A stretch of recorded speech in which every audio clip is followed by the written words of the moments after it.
Hello, good morning.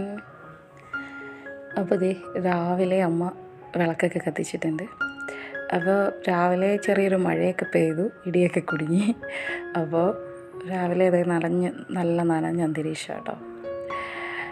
അപ്പോൾ രാവിലെ ഇത് ചായ ഇട്ടിട്ടുണ്ട്. രാവിലെ വന്നപാടെ അത് അമ്മയ്ക്കും മാധവും മാത്രമേ ചായ കുടിക്കുള്ളൂ. മോള് കുടിക്കും, മോളിവിടെ ഇല്ല, എൻ്റെ വീട്ടിലാണ്. അപ്പോൾ ഞാൻ രാവിലെ ചായയും കാപ്പിയൊന്നും കുടിക്കില്ല. രാവിലെ ചിയാ സീഡ് വെള്ളത്തിലിട്ട് വെക്കും, എന്നിട്ട് അതിൽ കുറച്ച് നാരങ്ങാനീരും കൂടെ ഒഴിച്ചിട്ട് അത് കുടിക്കും. നല്ലതാണ് കേട്ടോ. പിന്നെ അതുപോലെ തന്നെ അതോ രാവിലെ പൂരി മസാല ഉണ്ടാക്കാൻ പോകും. അപ്പോൾ ഇന്നത്തെ റെസിപ്പി അതാണ്. അപ്പോൾ പൂരി മസാലയ്ക്ക് സവാളയും പച്ചമുളകും കുറച്ച് ഇഞ്ചി വെളുത്തുള്ളി പേസ്റ്റും കൂടെ ഇട്ട് നല്ലപോലെ വഴണ്ടി വരുമ്പോഴത്തേനും, അപ്പോൾ അതിൽ വേറെ മസാലപ്പൊടികളായിട്ടൊന്നും ചേർക്കില്ല. മല്ലിപ്പൊടി, മുളക് പൊടി ഇതൊന്നും ചേർക്കില്ല. വെറും മഞ്ഞൾപ്പൊടി മാത്രമേ ചേർക്കുള്ളൂ. ഒരുമാതിരി എല്ലാവർക്കും അറിയാമായിരിക്കും ഈ റെസിപ്പി. മഞ്ഞൾപ്പൊടി ചേർത്തിട്ട് അത് നല്ല കണക്കൊന്ന് മൂത്ത് വരുന്ന ഒരു കിഴങ്ങ് വേവിച്ച് ഉടച്ച് വെച്ചിട്ടുണ്ടായിരുന്നു, അതും കൂടെ ഒഴിച്ചിട്ട് ഉപ്പും ഇട്ട് കറിവേപ്പില ഇട്ടെടുത്ത് കഴിഞ്ഞാൽ നല്ല സൂപ്പർ കിഴങ്ങ് മസാല റെഡിയാണ്. പൂരി മസാല എന്ന് പറയുന്ന കറി അടിപൊളി.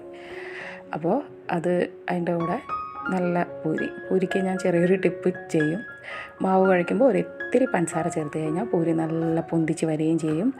ഇനി അവിടെ ഇരുന്നത് പറഞ്ഞാലും വൈകുന്നവരെ അത് സോഫ്റ്റായിട്ട് തന്നെ ഇരിക്കും. ഒരു ഹാർഡാവാതെ നല്ല അടിപൊളിയായിട്ടിരിക്കും പൂരി.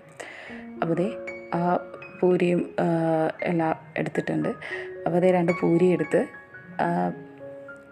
കിഴങ്ങ് മസാലക്കറിയും കൂടെ ചേർത്തിട്ട് രാവിലെ ബ്രേക്ക്ഫാസ്റ്റ് കഴിക്കാൻ പോവുകയാണ്. അപ്പോൾ നല്ലൊരു ബ്രേക്ക്ഫാസ്റ്റാണ്. അപ്പോൾ അതിൻ്റെ ഒരു സന്തോഷത്തിൽ അപ്പോൾ ഞങ്ങൾ കഴിക്കാൻ പോവാണ്.